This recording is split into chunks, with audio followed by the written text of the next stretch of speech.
festival just for an engine. It's craziness.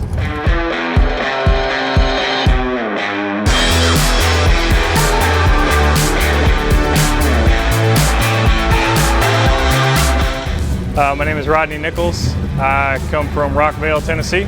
It's an 84 model Mercedes-Benz 190E, gray market car. Somebody imported the car in the early 90s. It's been just running around since then, till recently when I got a hold of it. The reason I got a LS is because I'm a Chevrolet technician. I work at a Chevy dealer. I'm a main engine guy, you know, so I run into parts and, you know, I'm pretty familiar with them, so it just kind of made sense, you know. And I've always loved that motor, man. It's nice. Going from having a car with no aftermarket to having, you know, something I can actually build on is really nice.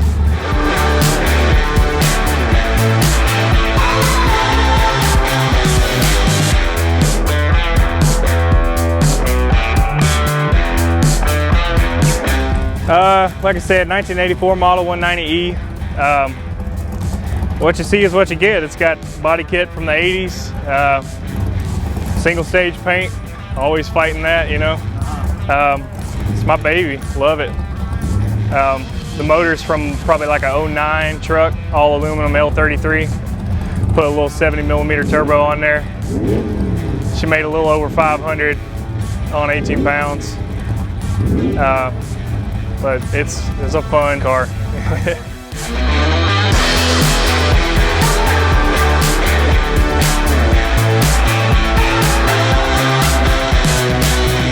I came last year as a spectator and just had to get the car done for this year. So we finished it right after LS Fest last year. I've been waiting all year to this is why, you know, I wanted to come here, you know. It's just it's not necessarily the racing aspect of it for me as the like, it's different, people love it, you know, people just have to come by and say, you know, something about it. That's the best thing about it, just having a car that people look at when you go by it's a good feeling. The main goal here was to keep it all under the hood, everything hidden so you can't tell. Minus obviously the huge sound coming out from underneath, but yeah, it'll run. Yeah, I ran yesterday a couple times. Not too good results, but it's I gotta do a little tweaking on the clutch and stuff. But okay, well, we're having fun, right? Oh, I'm having a great time. I've been looking forward to this event all year.